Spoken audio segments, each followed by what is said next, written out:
right now they're putting stucco up here. This is Carlos right here. Carlos. So he is incredibly smart. Now I don't understand how any of this stuff works, but can you explain it to me and to the people? How does this work? This is a synthetic process called EFIS, Exterior Insulating Finishing System. As you can see, this foam here, we can either apply it with adhesive or mechanically fastened, as this one is mechanically fastened to the wall. It's an insulating system from exterior, so it basically turns your house into a cooler. It's good for energy bills, things like that. This process here, we already sanded it, straighten out these corners. We're applying some 4-inch bands, borders around these garage doors for some curb appeal. And it looks magnificent. Thank you. Yeah, I got 30 years of experience. We've been in business a few years. Tell everybody the name of your company. Betancourt Unlimited LLC. We're out at Fort Worth, Texas. Phone number 682-359-7276. We also help with giving people ideas, things like that, with design. Because you're amazing at this. Yeah, it's 30 years of experience. So this is what it looks like in process, but let's see what it looks like when it's finished. Come on. That's beautiful. So this is the finished product? Yes, this is the finished product. And when you put this on, this is already the whatever color you want it to be. It's mixed in, and then that's mixed in as well. Yes, that is correct. And then we just touch up a little bit there, and then that's done. That's what works. And it feels solid? Yes, durable. We apply fiberglass mesh with a base coat. It's embedded into the base coat to add strength. Yeah. On the mesh, we can go heavier. The thicker the wall, the sturdier it is, the more. Sure. So yes, this is your finished product. This is a fine finish. Yeah. And it's hand applied, floated. You can also have the color in there. I usually provide a color chart, or if you got a color we can match, we can actually match it. If there's one thing that I love progress. I guess everybody knows. Yeah, I love progress. I love seeing something coming to life. And right now it is. So we've stripped everything back. We're reforming it. We got the beam in. We've got some wiring in. Heat and air's coming soon. Plumbing's coming soon. Everything's cleanish, way cleaner than it has been. This just brings peace to my soul. Now, imagine this. Imagine that you've got a 4-year-old. And this 4-year-old says, I want to have 32 tubs of ice cream for breakfast. And you're like, Josh is shaking his head. This is not, no, you should not have this. And then they cry and they scream and they throw a fit because they want it. And then imagine this. The child says, you're not my parent anymore because you wouldn't give me what I want. Okay? You're not a good parent because you wouldn't give me 32 tubs of ice cream for breakfast. Now, the truth is you're a great parent. You should not give them 32 tubs of ice cream ever, especially not for breakfast. It's the most important meal of the day. But then imagine they held this grudge against you for the rest of their life. And they're just like, that's not my parents. The whole time you're taking care of them. They're living under your roof, right? You're feeding them. You're making sure that they're happy. You're taking them to all the places they need to go to. You're paying for their college. You name it. You pay for their car and their insurance, their cell phone. Everything is under your protection. But still, they refuse to acknowledge you as their parent because they didn't get the ice cream whenever they wanted it. So you're a bad parent and they hate you. Now, what's the point of this story? I think some of you guys treat God this way. At some point in life, you're like, I want this thing. And he's like, I am trying to protect you. But you refuse to believe that he's trying to protect you. And so you're mad at God. And you have been for a very long time. He still watches out for you. He still protects you. You're still underneath his guidance, under his hand. He's like, you're still my child. Why do you hate me? I'm trying to help you out. This makes me sad for you because I feel like you're not living life to the fullest. You're holding a grudge on something that God was trying to protect you from. Trying to protect you from your own dumb self, okay? But also, oftentimes people get mad at God because there are consequences for their own actions. God says, don't do this. They do it. And then they go, how could you let this happen? And he's like, I know. I told you not to do it and you did it anyway. And then they get mad at God and they're like, how could God let these things happen? You're like, how could you let those things happen? If you're such a great person, how could you let those things happen? Anyway, the moral of the story is maybe it's time to rethink this with a more mature mind, hopefully, and go, if I had got that thing that I wanted, it would not have been good for me. And because these bad things happened, my life is actually better. Maybe it's time to let go of that bitterness and that hatred and come back home. All right? Have a great night. Oh, hey there. So, some of you guys have asked, John, how do they do spray foam insulation whenever the attic is partly garage and partly not? So they do like this. They put this plastic stuff up first, and they staple that, and then he shoots the spray foam on there, and then watch, it'll puff out. And then you have a barrier in between this wall and that wall. It's truly magical. So if you take a quick look around, you can see this wall goes to the garage as well. Right, so that's already done. And then all in here we're done, and all in here we're done, and all over there, and then up in the attic. And then he's going to get the rest of that done, and it'll be back. And that's how spray foam works. Woohoo! Okay, there. So, a lot of you have heard some words and you don't understand them. That's okay, I'm here to interpret for you. And don't be embarrassed, you can just pretend like you already knew. So these are floor joists, okay? Because they're horizontal. If they're like this, that's a rafter. If it's like this, it's a floor joist, or those are ceiling joists up there. Take a look up there, Josh. Ooh, pretty. Okay, so this stuff here is a subfloor because it's underneath your finished floor, so it'll be a subfloor. Now we had to take all this out because it's a mess right here. You can see it's too high, it's a junky junk, and this is not pretty, all right? So we're gonna fix all this because we're better than that. Also, if you take a look over here, you can see Mario. Remember when Mario had like an arch enemy? What was his name? Bowser. The other one. King Koopa? I don't know. One of those arch enemies came and messed up all his plumbing. And so this is horrible, so we're taking all that out and we're putting in new because we're better than that. Speaking of which, what kind of pants does Mario wear? Overalls? Denim, denim, denim. Oh, hey there. So, today we're working in the rain, but we're inside, so there's less rain inside. That's kind of the goal of the house, one of the main goals. We, this subfloor was a train wreck. It was not good at all. But we just got all that secured, and then we got our plumber and our heat and air guys coming out, and they're gonna get the rest of this stuff taken care of. So all the water's on now, which is great. All the electrical's done, which is great. Heat and air's almost done, which is great. And then just a couple drain lines and we'll be done with that. Now, this morning I was thinking, if you're like me, you think a lot. And I was like, imagine this. Imagine that I get my tape measure and I'd be like, okay, this is 48 inches. I'd be like, I don't know if I trust this thing. Let's call it 62. And then I tell my guy making cuts, and I'm like, hey, the tape measure says 48, but we're gonna call it 62. And he goes, 96 it is. And then they hand it back to me, and somebody else goes, nah, man, I think I know what I'm doing, and just gets an axe and starts hacking away at it. And they're like, here's a 22-inch board. And I'm like, it doesn't fit. Stupid tape measure, okay? Imagine this, imagine I got my level. I'm like, okay, this is where the bubble fits. This is exactly right. I'm like, nah, let's put up about another 6 inches. And then you're like, that doesn't work right. No kidding. Because we have a standard of measure for a reason, okay? When I measure it with this thing and yours is the same, and then we look at it and we go, oh, cool, 48. And then they cut that and we put it in place. Oh, it's 48. And whenever I'm like, hey, here, this is level, and we put it just in the bubble, it's level, straight across the world, because the world's flat. Sorry. Anyway, we have things that we measure with that are true, okay? The North Star points north. We've got, magnetic compasses that point north. What if you looked at the compass and went, okay, north? You're like, I don't know, I think that way looks pretty. You wouldn't get to where you were going, okay? Now, the moral of this story is this. There's a whole lot of people, let's call it a world full of people, that's like, God says to do this, and this is the right way to live, and this is the way to get to heaven.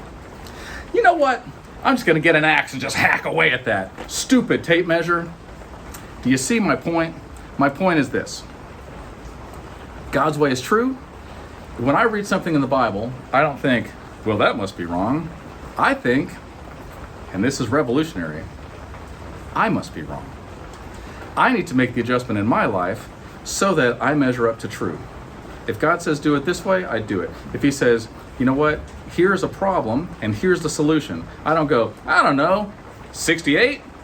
I just go, okay, if you say this is the solution, let me reach out in faith and see if this is true. And then I do, and after 33 and a half years of being a Christian and obeying God, that's the important part, I've come to realize his word is true all the time. And so when I have a problem, I don't sit there and question it. I just go, this is my problem. He says this is a solution. I'm going to do that. Like magic, it worked. I hope that helps you. Stop thinking you know better, because let's be honest, we don't know nothing. And that is a true story. We know very, very little. And for us to be like, I know everything, that is the most off-putting to people and to God.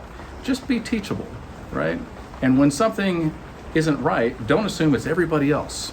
Maybe look at yourself and go, When I looked at this floor, this is my house, I wasn't like, yeah, but this is right, you've got to adjust to me. Okay? I just want what's true, what's level, what's straight, what's square. That's what we need to make it to. We need to adjust to that. Hope that helps. Oh, hey there. So, have you heard about the Taliban? You mean the Taliban? Yeah, whatever. Yeah, I heard about that. I'm like, well, I use towels, though. That's how I dry stuff off. It's a weird thing to say. Weird thing to ban. Like, why would you ban towels? Yeah. Taliban. But the Taliban are bad. Taliban, and whatever. So, we're here at this flip house, and we had to expose this because, you know, it's disgusting. Hey, take a look at that. Can you see this? Over here? Oh, look at that. That's a pile of mess that we pulled from underneath here. It was unpleasant. So, then we were just looking at this subfloor, okay? And so they got a beam of some sort, and then they had some 2x6, and they were like, you know what, let's just hack this off. And we'll, I don't know, put some 1x3s on here. That should be good enough, right? It's a nightmare. I mean, as I look around, I'm like, you know, this over here, we're gonna have to replace all that. It's not good. It's more like termites holding hands than it is really a floor. So, Josh, how do you think we should fix this? Probably plane it down. Just get a planer and plane it down? Yeah. I don't even think it's that bad. I think probably just a little bit of sandpaper. We just sand this up, and then I think it'll be perfectly level. I got a level right here. Let's see if that'll work. Oh, yeah. Yeah, that'll do it. That's not it. We're going to have to do some more work. Okay. Oh, hey there. So, we got tired of using our big legs, because I don't know if you guys have small legs and big legs, so we went ahead and built some stairs, which was amazing. Now, we're all about recycling. Not just putting stuff in a bin so somebody else can make money off recycling, but recycling our own stuff. Like, oh, we could use that wood again, and then we did. Which is smart. Now, speaking of smart, I want to talk to you guys about child prodigies. A lot of people, probably some of you guys, were child prodigies, okay? And then let me tell you what happened. And I don't even have to know you or your story to tell you what happened. This is what happened. You're a child prodigy. You're so smart. You can play the piano really well. You're really smart. You know a lot about math or whatever. You're reading at a 5th grade reading level and you're only in kindergarten. This is amazing. You're so smart. Then, here's what happens. You stop getting that praise. You stop trying. Now you're an adult. You're still at a 5th grade reading level. I'm embarrassed for you. Here's what you got to do, okay? You got to keep getting better. You have the potential to get better, but you got lazy. And I think that you probably got bored with life, and they were testing your potential, right? And they were like, man, I'm really ramping up. And then there came a point and I was like, man, I mean, we don't really read. We just watch TV and play video games and look at TikTok videos. And so you stop trying too, because you're like, what's the point? The point is, be better than that. Just because everybody else is an idiot doesn't mean you have to be an idiot, okay? If you're a child prodigy and you let yourself go and you got bored, here's probably what happened, okay? You got bored. You were like, I don't even have to try. The stuff you're asking me to do is like 1% of my potential, so why do I even care? Then you started doing other things. You probably got in trouble, maybe got into drugs, maybe got into drinking, something like that. And now you're an addict. And your mind is pretty much numb. You're like, oh, hey man, when I was little, I used to be whatever. I'm sorry, it's time to get back, get your mind sharp again. Get off the drugs, quit drinking, get your mind right, do something amazing with your life. You were given this gift for a reason. Don't be lazy. You're better than that. Oh, hey there. So, if you're anything like me, you probably think a lot, sometimes at nighttime. So last night, I had insomnia, which is nothing to lose sleep over. And I'm laying there, and I thought, you know, we talk a lot about having the faith of a mustard seed, the size of a mustard seed, which is the smallest seed. It's tiny, itty bitty. I've never seen one in real life, but I'd like to. And what we can do with that, Jesus said we can move mountains. We can say, if you have faith this big, you can say this mountain be uprooted and thrown into the sea. And I think a lot of us don't exercise that faith. A lot of us don't take that mustard seed, that tiniest little seed, and plant it in the ground and water it and nurture it and watch it grow into a big mustard bush, which makes me want to get one. I want to learn about it and I want to find one. I'm not a horticulturist. If you want something to die of neglect, give it to me. However, in this particular case, I think it'd be a good object lesson. So if anybody knows about mustard seeds and how to plant mustard, and if you can do that here in America and Texas, then I want to know, because I think that we should probably, you know, when the Bible says to do something, I think we should obey that. And so I just want to see, I want to take this mustard seed and put it in the ground. I want to plant it and I want to watch it grow and I want to see what it becomes. Also, I think that we need to take the faith inside of us and actually plant that and exercise it and put it into action. Because look, I've gone my entire life and never even thought about planting mustard seed. But now I'm thinking about it. I wonder what'll happen. I don't know. But I also wonder what would happen if we took our faith and planted that and then tried to water that and tried to nurture that and then watched it grow. Maybe we could move mountains. Oh, hey there. So I just have one question for you. What did you want to be before you gave up on life? Am I saying that right, or is it, what did you want to be when you grow up? Same thing, basically, right? I mean, what am I? All right, so imagine you've got pool equipment, but then dangerous sun rays come and destroy it and disintegrate it, and then dangerous rain comes from the sky, which is where rain comes from, and then it's just icky. And you're like, I wish I had something to cover it up and make it nice. Oh, we made this. Take a look. Now the pool equipment's inside and it's safe. Okay, so this generates some heat, and this is spray foam. And so if this is foamed or even insulated and it's freezing outside, if you had even one light bulb, not an LED, but like an incandescent light bulb, you have one light bulb in here would be enough to keep it from freezing. So there's enough heat in here to keep it from freezing all winter long, which is great. We spray foamed it and built it, and it took about 28 minutes. Now, we also put a roof on that, and that's amazing. Can you take a look at this? Oh wow, that's beautiful. And we got the stucco on there, and that's also beautiful. Now, I made a TikTok yesterday, but I feel like I want to make sure that we hammer this point home. Okay, so I smashed my thumb, and then I raked this across the nail when I was drilling a hole, and then I've got a splinter in here. I think it's still in there. But anyway, I was trying to gouge a splinter out the other night in public, and I kept going and going. Blood was everywhere. Everybody's looking at me, and I'm just like, But I had like a metal pick, and I'm just like picking away at it. And somebody looks at me, and they're like, are you finished with your surgery? I'm like, oh, I don't think I have it yet. So I was kind of flinching a little bit. I'm like, you know, it's not natural for us to want to hurt ourselves. And yet here I am hurting myself. And I'm like, oh, I don't want to hurt myself. Now I'm pretty tough, so it kind of looked like this. But still, nevertheless. And then I thought, I wonder how many of my wounds are self-inflicted. Because technically this is self-inflicted, and this is self-inflicted, and that's self-inflicted, and all these things, and you know, pretty much everything I got is self-inflicted. Now, not on purpose. I'm not a cutter. I'm not stupid. Here's what it is: that if I'm walking through a minefield, okay, mines everywhere, I don't know where they are, and I'm completely careless. I'm just like la-di-da, la-di-da. That's kind of on me for not paying attention, for being careless in a dangerous world. We live in a dangerous world, not just physically, emotionally, spiritually. If we get hurt a lot, maybe we need to think, what's the common denominator? Is it me? Maybe I should be more careful so that I don't have self-inflicted wounds. Not on purpose, but self-inflicted through carelessness wounds. Now, I understand some people get hurt by somebody else on purpose. That's more rare.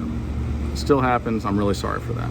The sad thing about sin is that innocent people pay for what guilty people have done. And so that part's bad. But there's a lot of stuff that's preventable. A lot of people are in the hospital for stuff you're like, your entire life we told you not to smoke, and you did it anyway, and now look at this, you got lung cancer. Who would have guessed it? I'm not trying to be unsympathetic to people with lung cancer. What I'm saying is that a lot of time, you know, people are like, I eat 42 Big Macs a day, and you're like, and you have diabetes? Who would have guessed that? That's so weird. I feel like somebody did you wrong. It's probably Joe Biden's fault. Or maybe we need to, Josh is laughing because I said Joe Biden. Or is it, maybe I should be more careful. Maybe I should like look forward in the future a little bit, because we're adults and we can do that. We're not babies where we're just like, oh, what's going to happen next? We can kind of predict the future to some degree.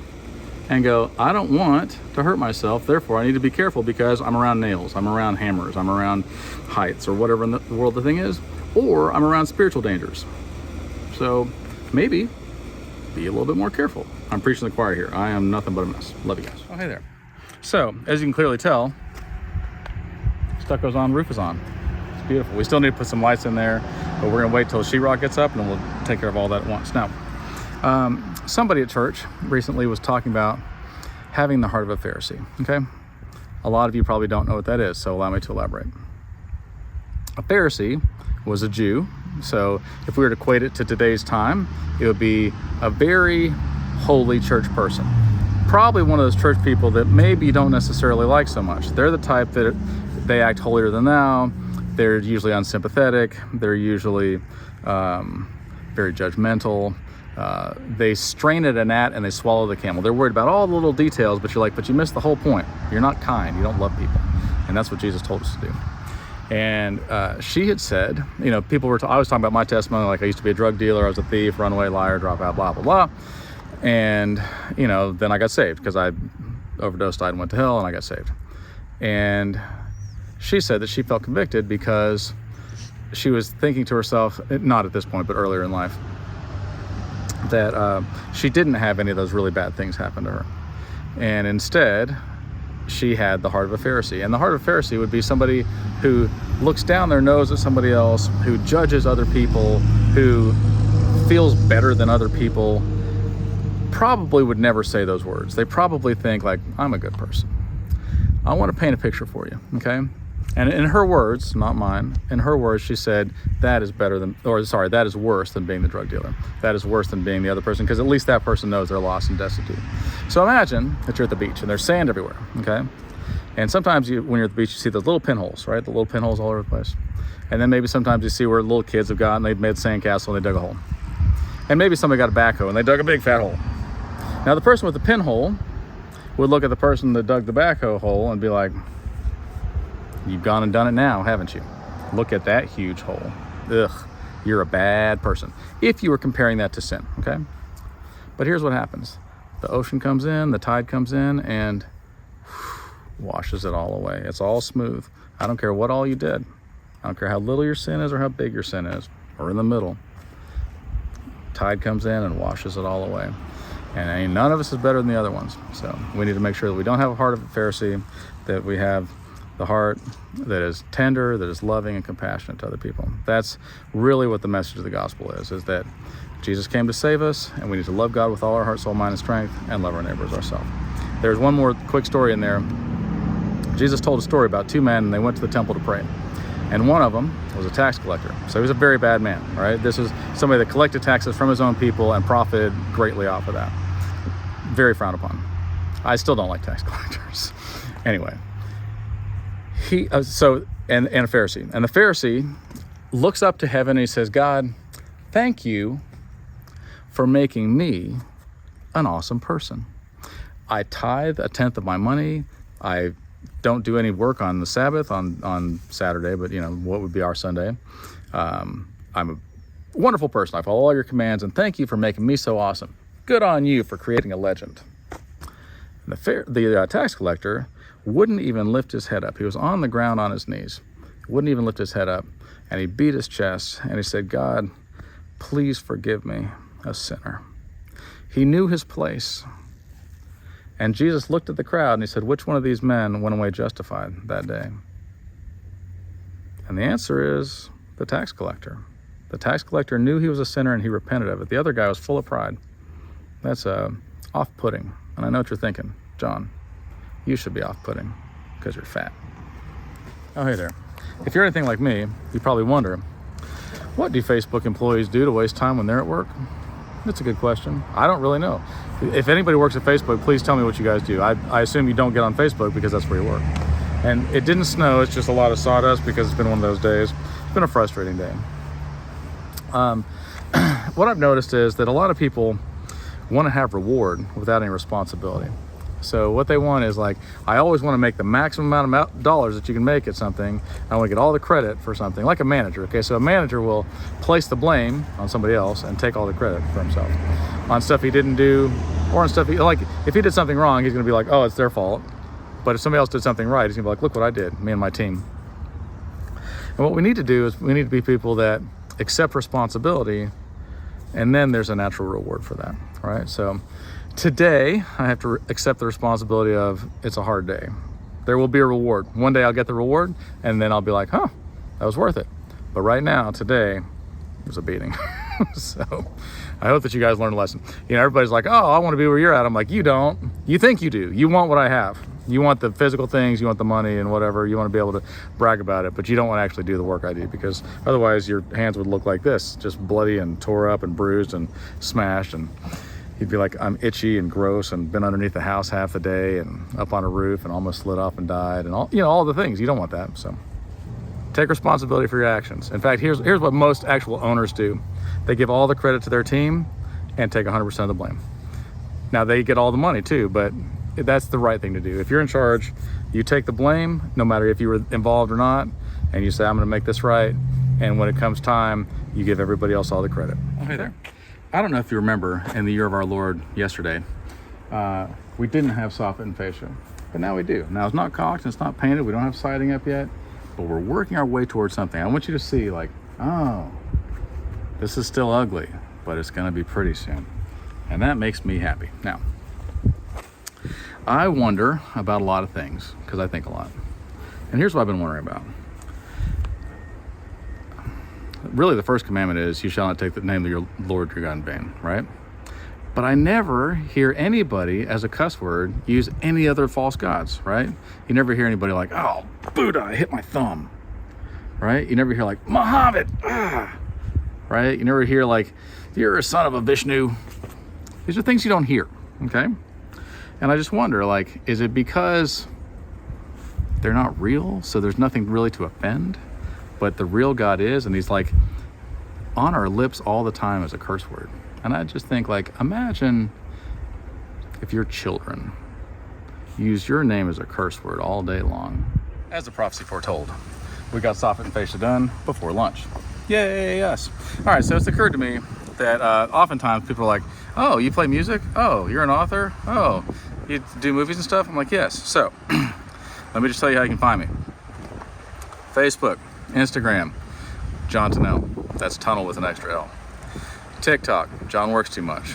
YouTube, John Works Too Much or John Tunnell. If you go for my music, it's Spotify, Pandora, Apple Music, iTunes, whatever, all the streaming platforms under Angels Unaware. That's my band, Angels Unaware. I got 3 albums, Beautiful Soul, My Soul the Prize, and I Heard God Cry. Then, I also have books. I've got A Wretch Like Me, Desperation, The Art of Saying Absolutely Nothing at All, and Everyday Angels. Those are on Amazon, Kindle, and Audible, so you can look at those things. What else am I missing? Basically, any streaming platform, you can find me. So look, and I play music all the time, live, so come out and see me. And yeah, I'm in all kinds of stuff, so love you guys, bye.